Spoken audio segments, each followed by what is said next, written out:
Hey everyone, welcome to the show. My name is Jens, and today we're going to be talking about making comics. With me, we have a very special we have a very special guest, John Avina, here with us. How you doing, Johnny? Good. How you doing? Doing good, doing good. So before we get started, just a little bit about you. So how long have you been working in comics? About 3 years. 3 years, and I tried to do a little bit of the math on how much you've done since then. I think it comes out to around, I've seen six different series, maybe around like 20 different issues. And that might be wrong though. So do you have a better number on that? I think right now we're actually at about 38. 38. That's a lot more.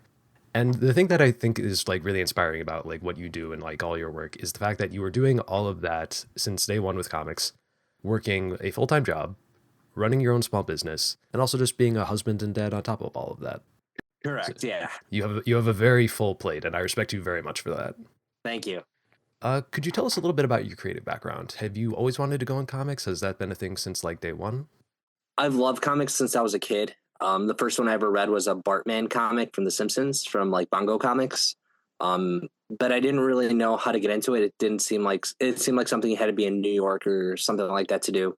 But I have a background in film, so I love like movies. I love storytelling. I love creative ways of getting your stories out.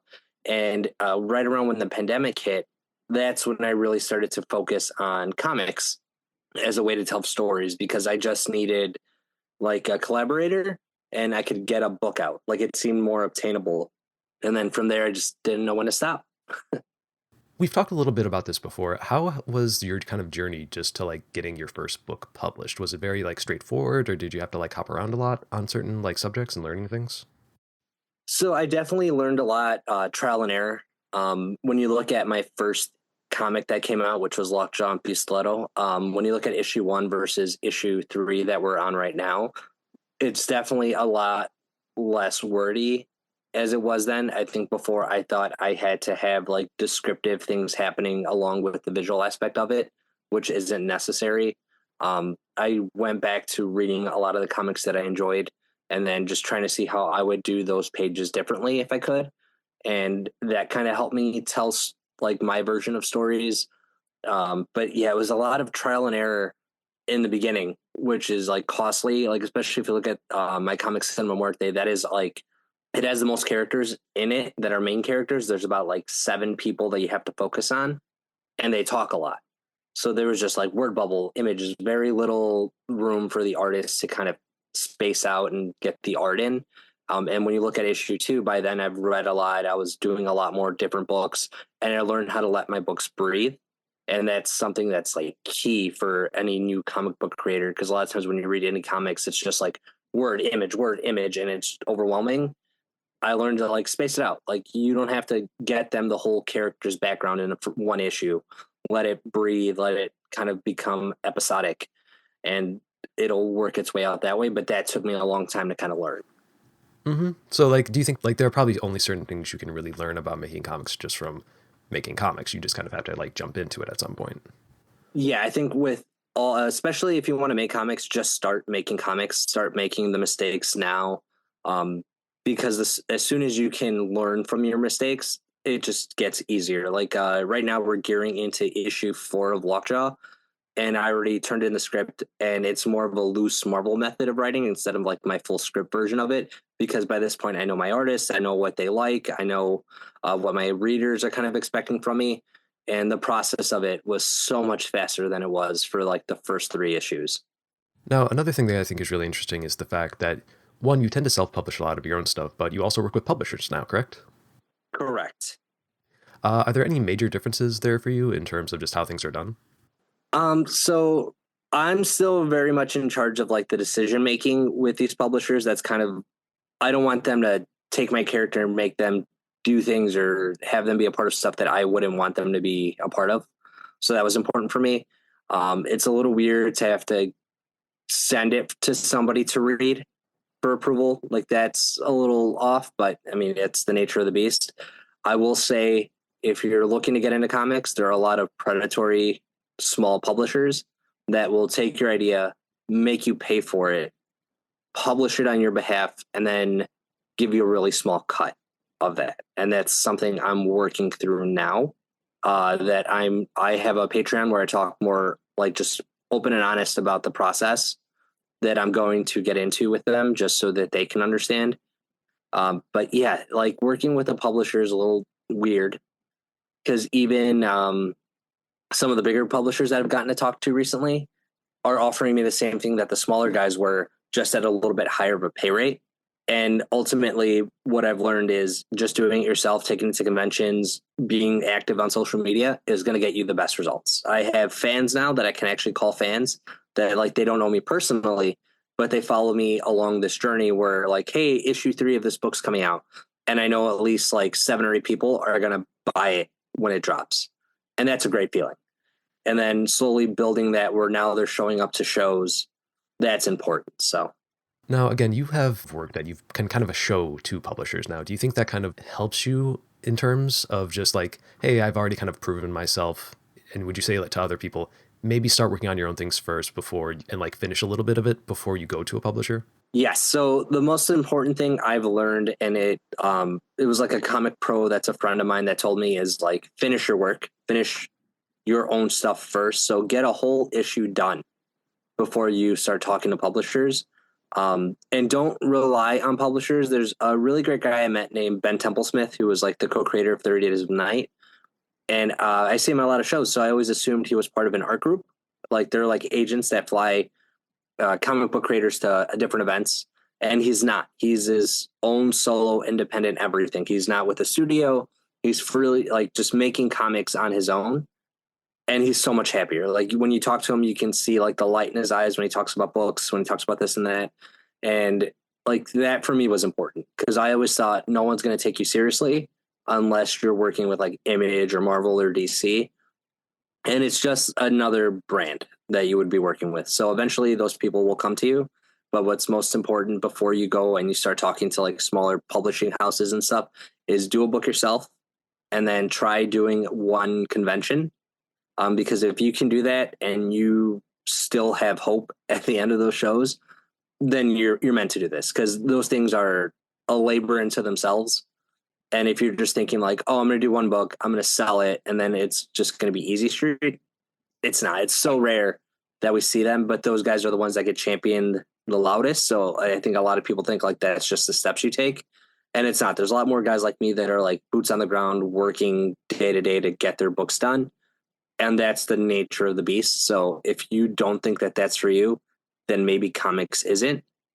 But try it out first. Just make one book, finish something so you have that as your resume, and then either keep going or really think about what you want out of this.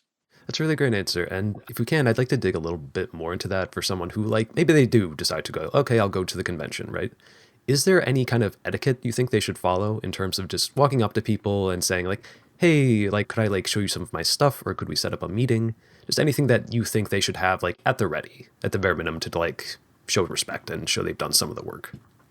So I always start by saying like in an introduction, right? Hi, I'm John Avina. I write comics, and then they'll be like, "Oh, cool," or whatever. Gauge the line. Like if you're talking to like a Scott Snyder or somebody who's going to have a line behind them, maybe wait till like you're at the tail end of the line, or get there first, and then give them a copy, and then bring an extra copy to give to their handler, and be like, "Oh, this one's for you," and then I brought you a copy as well.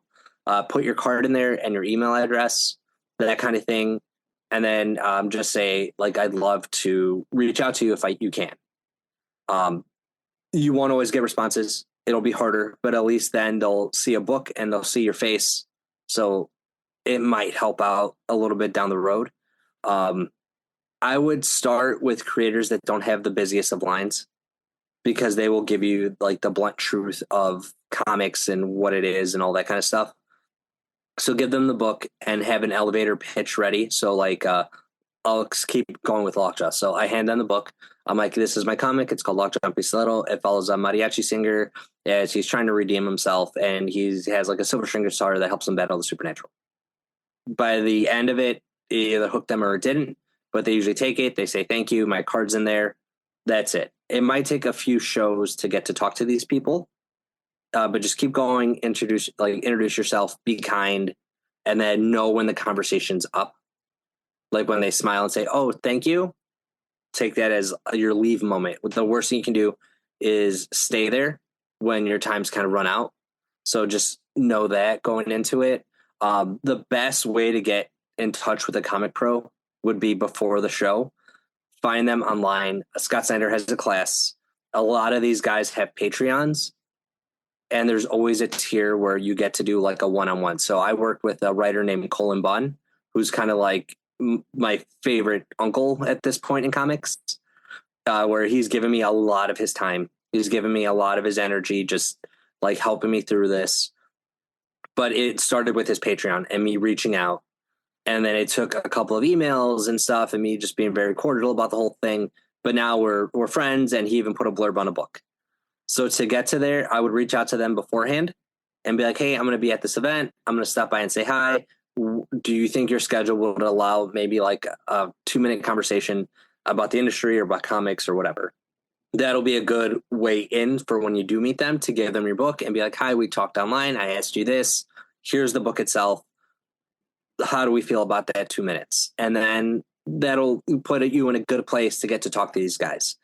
Because I will say a lot of them are going to be busy, especially if it's at a bigger show, or try to find a smaller show that they're going to be at, because chances are their time will be dead. The way I got to know that Ben Templesmith guy was I met him at a show in Minnesota where there was very few people getting into comics.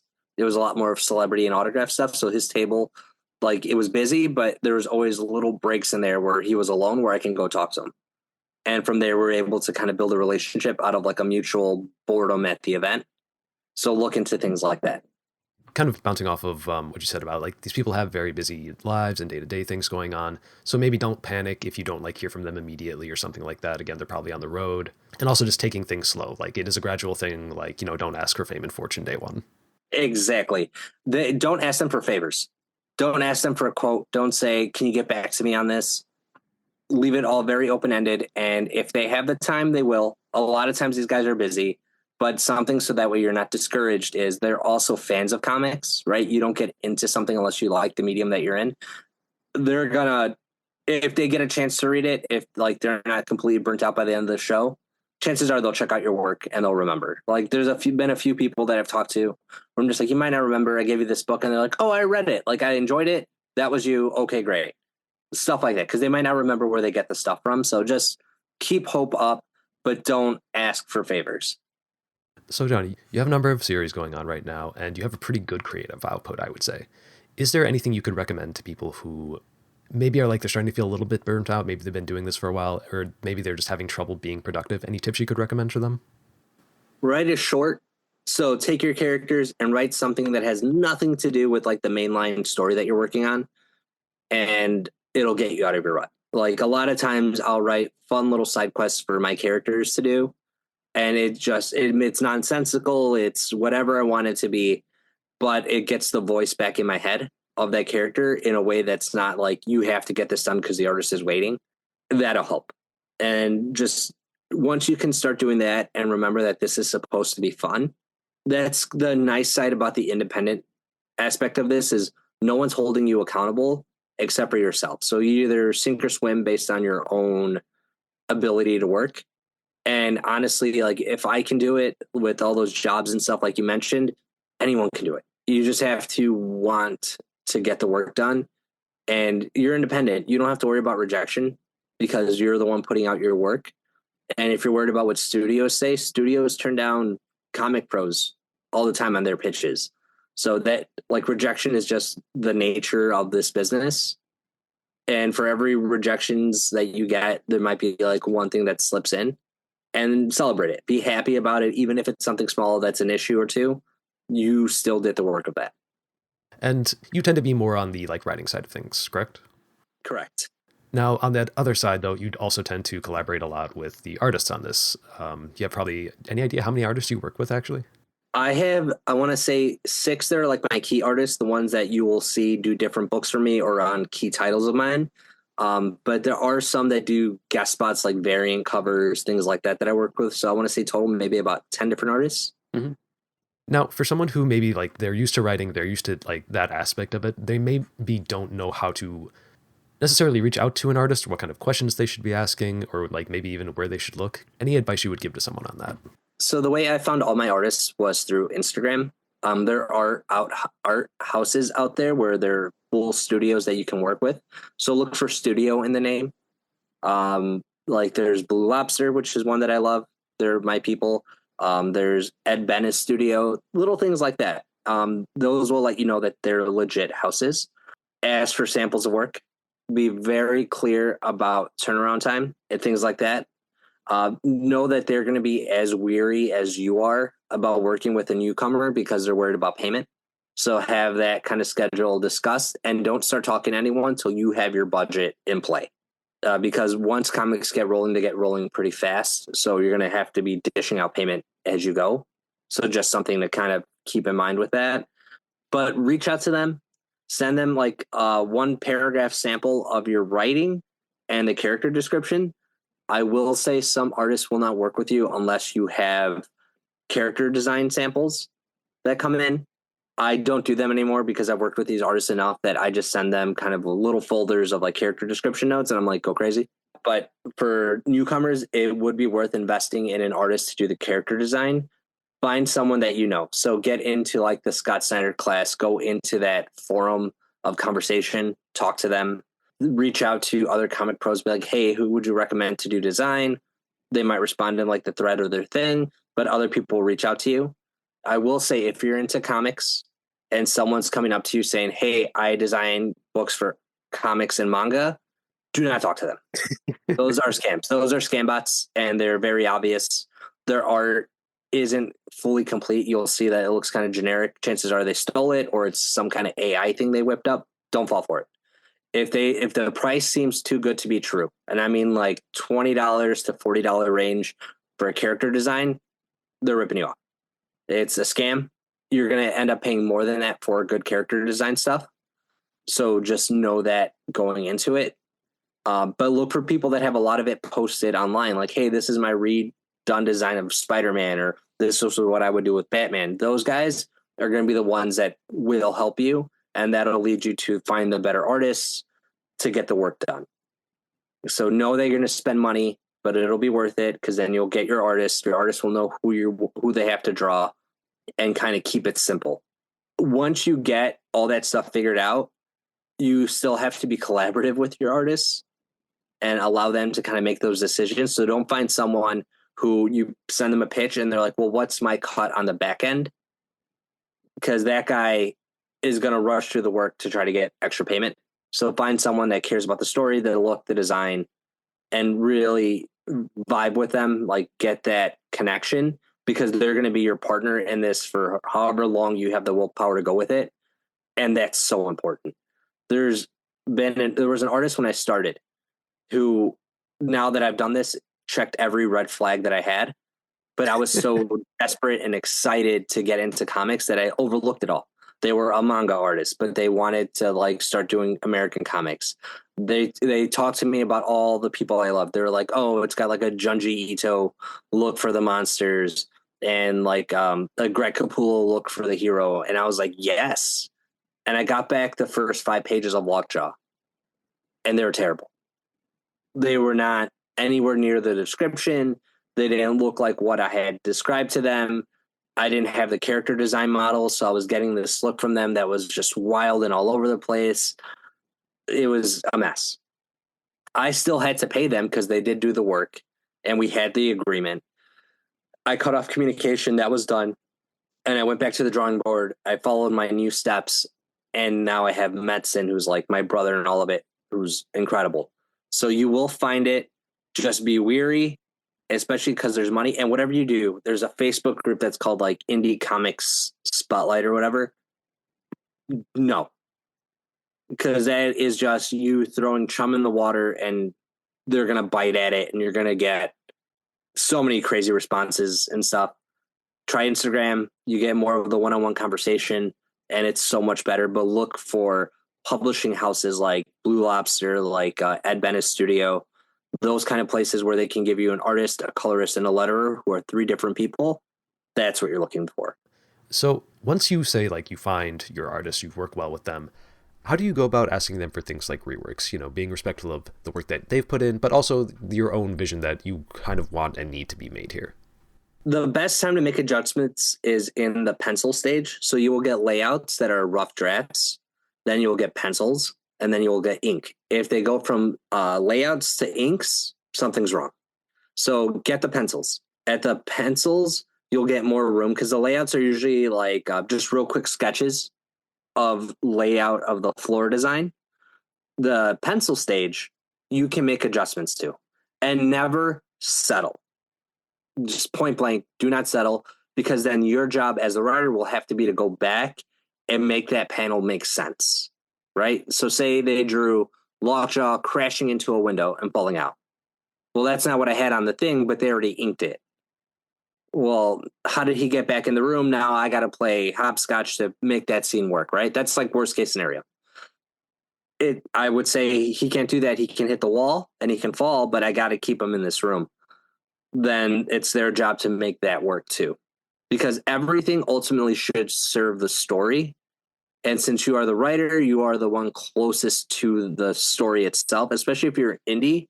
If you're the writer, chances are you're also your editor, your publicist, everything. So don't be afraid to like say no. Learning to say no is hard. You have to do it. There are times where I've gotten panels back from people that I love, and I'm just like, hey, like this isn't right. There was one instance where I even said like, this looks rushed. What's going on? And then we went back to the drawing board on it and got it done. So always speak up, because if you don't like it, your readers aren't going to like it, because your readers, you can't lie to them. They will see through it because they spent money on the book, and they'll know like, oh, you just kind of put this out like it doesn't make sense. Make it so that way you don't have to have that conversation with your readers. So do whatever you have to do to tell them. And if they get upset, it's understandable. They have to redo the work of it. That's why I try to catch it at the penciling. But if you have to catch it on the ink and they say, well, now I have to like redo the whole thing. What I've learned working with people for how long I have now is that they will just grab another sheet of paper, go over the panel with the paper, cut it out so it's the same shape, and then they just stick it over, rescan it, and it's done. So if they tell you I have to redo the whole page, they're lying to make you feel guilty. It's not true. There's ways around it.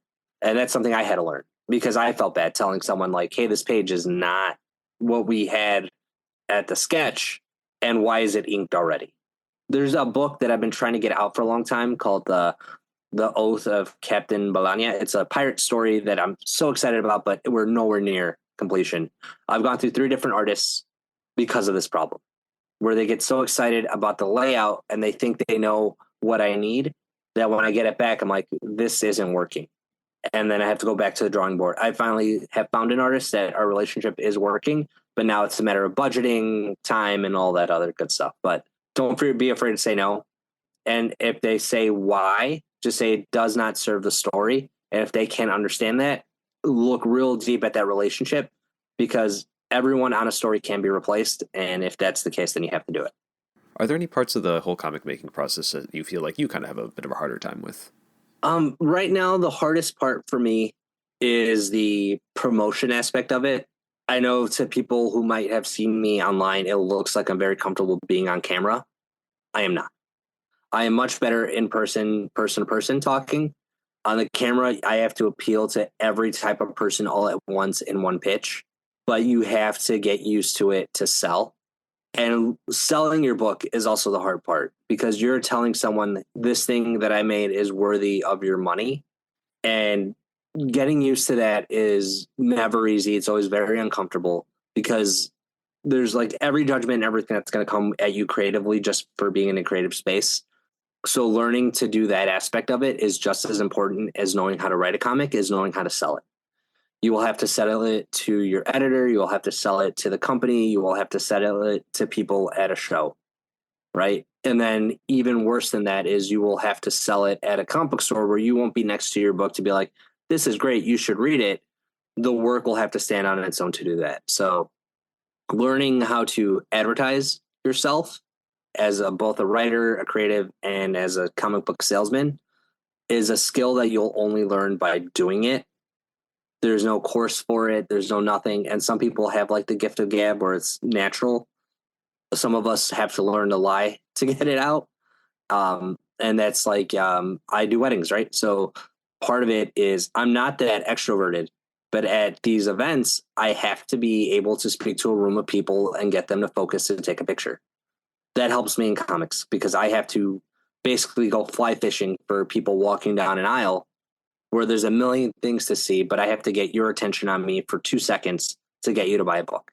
That's where those kind of skills come into play. So learning to do that is important. And then putting that into practice is even more important. So the sooner you can start pitching it to friends and family and shortening your pitches to like 2 sentences, start doing it now. Start saying it to yourself as you're writing your scenes and just practice. Because I can do it for each book now while standing behind the books, pointing row to row. I can get it down. So that's the point that you got to get to and the comfort level you have to get to. And it's not easy because a lot of us are very introverted, but you got to learn to smile through it because otherwise there's a lot of people you'll see at shows that have a ton of books on their table, but you're afraid to approach them because they look like they'd rather be anywhere else. Let us say, for example, that you found a publisher who is reputable, they have like probably a good deal on the table for you.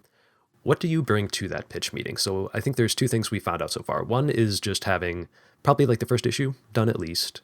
And the other is just like you said, 2 sentence elevator pitch style thing you can just like say very quickly about your story.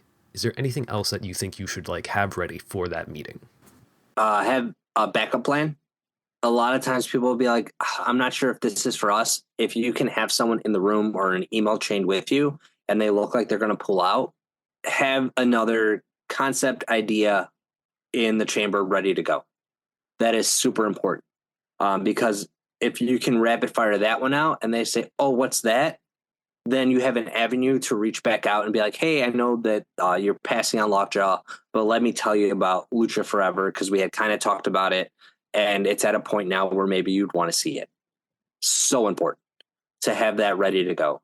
Another thing, and this is going to help a lot of people who are doing the pitches, remember that you're not there to sell it to them. They need to buy the book from you because they need content to put out. So go into the meeting, and if they seem like they're going to pass, that's fine. You can always sell your work yourself. So don't feel like they turned me down. This will never work. I've been rejected by like Image, Dark Horse, you name it. They've come with no's. And those books still sell at shows, right? Like Lockjaw, I'm on my fourth or fifth printing of issue 1. So I've sold, I think I did the math, it was like 500 copies of that book for a book that no one really believed would sell, right? They told me no. I could have ended it there. The book never would have been. The book is still happening. Every issue sells a couple hundred and it works and it moves. It just wasn't right for them. So know that they need to buy from you. And if they're passing, it's because they don't know how to market it. So if you can simplify that for them as, well, this story is just a musical version of Constantine, they'll be like, oh, that's cool. That'll help you. I didn't have that when I started. That came later because I had started doing shows and learning how to sell it. So knowing how to sell your book will help you sell it to them. What is this book like? And a lot of people will tell you, and this is wrong information for them to give you, is comparing your book to something else. Do it. Media is the language that we all understand, right? If you tell me this is kind of like Avengers, I understand what that means. I have a picture in my head of it, and you're like, it's Avengers, but it's set in a kitchen. Oh, okay, cool. Like I have a visual now, and now I'm intrigued. Whereas if you go in and you're like, this is like nothing you've seen before, that's going to scare me. Because if you don't have that media language of comparing it to something else, then you don't realize that you're stepping on the toes of something else. So that's just something to be aware of. So knowing how to sell your book and knowing that you can always walk away from that and still sell your thing are the two most important things you can do in any meeting. So you yourself have a lot of like really original and unique characters and ideas. Like Lockjaw and Pistoliero is like one of my favorite like things that you've done. Probably it just stands out. And I know you said this is a past conversation, but that wasn't always easy to talk about in terms of like the company what they wanted marketing wise. But there's a nice compromise I think you can make here where you say like, yes, it is unique, but you could still compare it to something that most people would probably know. Yeah, no, that is important to know what your thing wants to be, right? Because ultimately, Lockjaw If somebody said, hey, you can write Hellboy for forever, you just can't do Lockjaw anymore, I'm doing Hellboy, right? Like Hellboy is the media that I aspire to be. Knowing what your story is similar to as far as what inspired you to make it is important because you don't know me at a show. People don't know who you are. So when they come to your table, you have to find a way to connect to them. And using common language, media, pop culture stuff is the only way to do it. A lot of people will tell you on a pitch not to write this book is John Wick meets like The Bear or whatever. I don't know why I keep going back to kitchens, but like that aspect of it, that's what's going to stop people and bring them back. And that's what's going to keep them. That and a catchy title. I have a book called The Last Paletero on the Block. And it's about a Mexican ice cream man that whose cart comes apart so he can fight the supernatural. I wrote it. I loved it. I printed it. And then I thought, oh God, who's going to buy this? This is such a weird idea. No one's going to understand it. And then I started realizing that the story is me doing Lone Wolf and Cub, but with like a folk hero aspect of it. So it's my Robin Hood, but it's got the weaponry of Lone Wolf and Cub. And people who come to my table who might not know what a paletero is will understand that it's a Robin Hood who wants to do good, but he does it with weapons hidden in an ice cream cart. Now I'm speaking a universal language that people will understand that can help me sell the book. And that book sells really well at shows specifically because they can see it and they can understand it. And this will probably be the last question. Just any general parting advice you would give to someone who, who's in your position. They think they want to write comics. What do you think their next step should be? Write it. Write. Start doing the work. Start making it. Start calling yourself a comic book creator. Because once you stop feeling like you're lying about what it is you want to do, it all gets easier. And the hardest part is acknowledging that you are working in the space to make the thing. Once you can get over that fear of like, well, I say I'm a comic book creator, but it's not owned by a major studio thing, right? It's just me printing it and selling it. Well, somebody's going to read it and another person will read it. And now you got readers. So if being a writer means having people that read your work, well, you've done that now.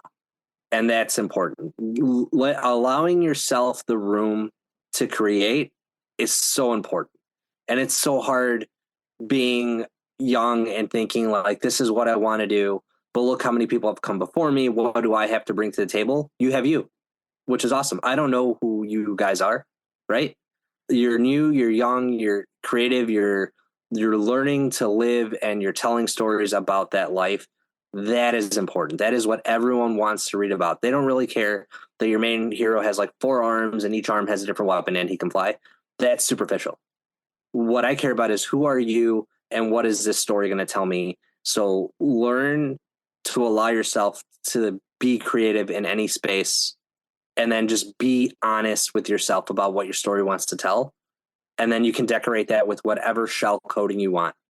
Because that's what all these books are. All these books, any book, all this stuff you see around me, this is just somebody's way of explaining the world that they live in, their anxieties, their fears, their passions. That's all this stuff is.